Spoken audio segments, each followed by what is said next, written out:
So, first things first, Rostam, how are you? I'm good. Good. Yeah, I'm happy to be in Amsterdam. Well, glad to have you. Thank So, you. before we talk about your solo record, I'd like to jump back to the beginning quickly. Do you remember when you kind of developed your love for music? How early that was? Yeah, I do have memories of it.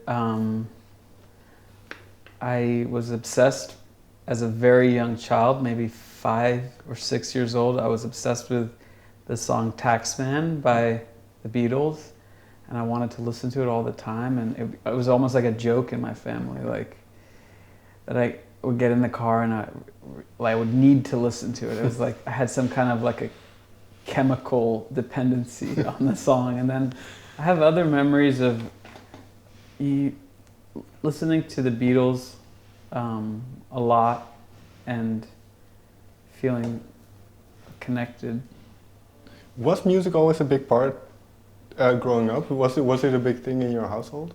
Yeah, it was. Well, my parents, they're not musicians, but they're lovers of music. So in my family, we spent a lot of time in the kitchen, and there was always music playing in the kitchen. And I remember very vividly that music. So And what kind of music would it be? You mentioned the Beatles. the Beatles, there's a soundtrack from a movie called Big Night that was on in our house a lot.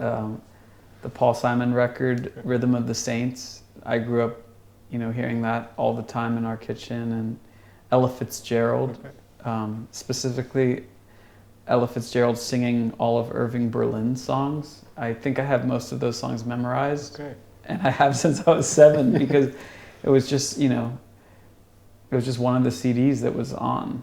And so, where do you go from there? Then you're obviously quite young still. Did you gravitate towards picking up an instrument quickly as well? Yes, I wanted to play the flute from a very young age, and my hands were too small to play the flute, and so I started with the recorder. Okay. And then soon after that, I started to study the flute. So from 7 to 14, I was taking flute. Okay. And by the time I was 14, maybe 13 or 14, I didn't want to play the flute anymore, and I wanted to learn guitar. Okay. So actually my flute teacher recommended a guitar teacher, and so I kind of like shifted. And with one eye already on the album, then did you have an interest in strings at that time? No, not yet. Okay. I mean, I think I had an awareness of it because I loved Eleanor Rigby, the Beatles song, and I loved the 1812 Overture by Tchaikovsky. I used to listen to that alone in my house. So I had certain, music that was built off of strings in my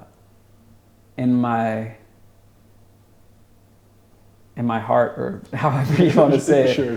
But I didn't really put it together. So yeah, it was later that I started to understand like what strings were. And in terms of writing, then did you start with writing early as well? Yes, I was able to like write music, like sheet music, from like 7 or 8. Okay. And I remember there was like a melody that I wrote that was called Clouds, and I wrote Clouds, and I had the melody, that it was just like very simple. But Well, how long did it take you from Clouds to writing a song that you were proud of, that you thought, okay, I'm going to show this to the people around me? It took a long time because, well, I was like in high school, I was kind of like working on music very privately, and I was a bedroom recorder. I was I was a 4-track kid. I was someone who made beats from the time I was 14. And I also was recording these kind of like experiments of like live instruments. So I had these two paths where I was using guitar and drums and bass to make these sort of like sloppy band type recordings. And then I was also making these kind of like very sort of rigid electronic music. Right. And by the time I was like 18, I had figured out how to put those two together. And so when I got to college, I just, you know, I got better and better at doing that. And also I was studying classical music. So I started to figure out how I could apply the things that I was learning about classical music to what I was doing alone, recording. What have you found then, and I guess this is quite a difficult question to answer, what have you found that you gravitate towards in music? Is there for you something that a song needs in order to be good?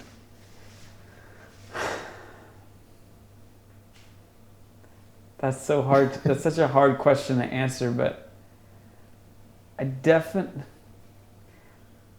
definitely easy for me to hear a song and tell you why I don't like it. Right.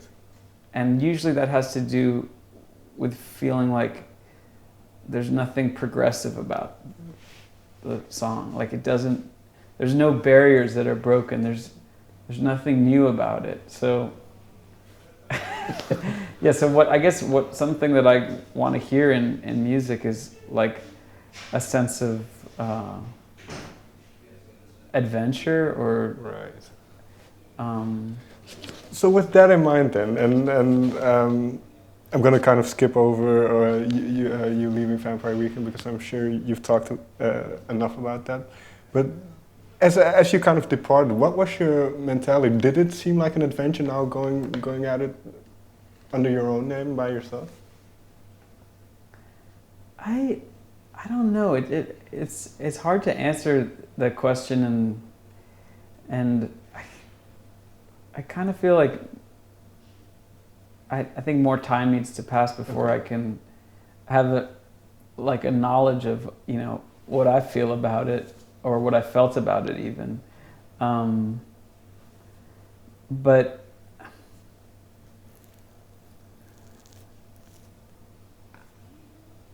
I would say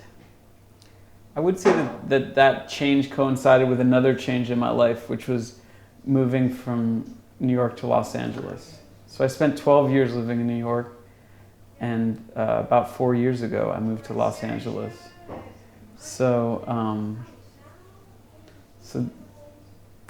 in some ways, like, yeah, I think any kind of big move that you make geographically is gonna, you know, mark an era of your life and give you a sense of adventure, of newness. What made you move from New York then? I still love New York, but it changed a lot. And I didn't know what neighborhood I wanted to live in anymore. I felt like I felt connected to all of them, and yet I felt sort of alienated by every neighborhood in New York, and I didn't know where I fit anymore. And I think a lot of it has to do with the way that money has kind of like changed the city that I knew. I don't want to say it's changed the city because money has always been changing New York, you know, but it changed the city that I knew. And so it changed enough that one day I came home from tour, and I felt something I never had felt before. I was like, I don't really want to be here. Okay. I don't feel like that kind of electricity from walking around the city, and I used to feel it, and I thought I would always feel it. So, do you have that now then when you walk around in LA? Well, LA's not much of a walking city. Fair enough. Fair enough. I mean, in LA we take hikes. we drive to and then a go park. up a trail or something. Yeah, and go up in the trail. So fair enough. So it's a different thing, but Yeah, I mean, I'm someone who loves driving. Okay. I love cars. And that was like a part of myself that was kind of laying dormant while I lived in New York. You know, I would like pass the like rack of car magazines at the airport, and I would look through them for a second, but it was like I wouldn't let myself get excited about cars for a long time. Even though when I was a teenager, besides music, like one of the things that I considered doing was designing cars. Okay. So going to LA, it's like the experience of driving is like, it's like a big way that I think you experience time in a similar way that, you know, walking is a big way you experience time in New York. When you drive, then is it a quiet and solitary thing, or should I imagine people in the backseat and that kind of stuff? Well, I listen to music a lot when I drive. Okay. Sometimes I listen to music, or sometimes I don't listen to music, okay, and I just kind of enjoy the sound of silence. Like, especially if I spent the whole day working on a song, when I get into my car, I don't want to hear anything. Yeah. Yeah, there's nothing that I hate more than being forced to listen to music. And I think a lot of that has to do with the fact that, you know, sometimes I spend 10, 12, 13, 14 hours listening to the same song in order to, you know, get somewhere with it. Right. Okay, so I want to get back to the kind of the mindset you had going into this album, because, well, Wood and Don't Let It Get to You, they were both released, I believe, in 2011, so they were already floating around. When did the idea for this album become a concrete thing? When did it? My desire to finish it was something that existed, you know, since the end of college, which was in 2006. Okay. But like the idea that I could make that desire reality was something that went in and out. And then, but then in the fall of 2014, I sort of was like, okay, you need to set aside, you know, 1 week of every month or whatever it is. It wasn't exactly that, but you need to set aside whatever is the time that you want to take to finish this album. Mm-hmm.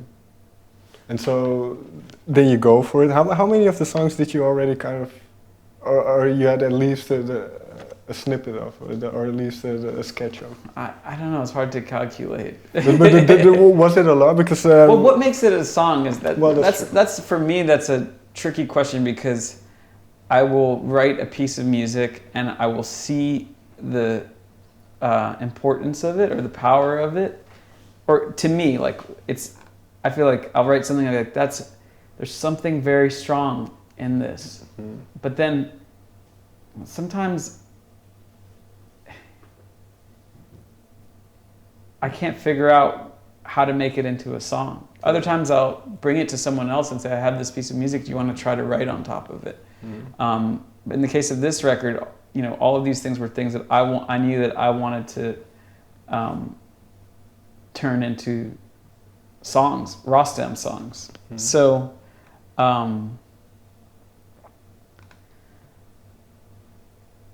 yeah, that, you know, I might make a beat tomorrow and it might not become a song until 2020. Right. You know, like, so it's hard to say what's a piece of, you know, what's a piece of music, what's a beat, and what's a song. Like, I think it's not a song until there's lyrics.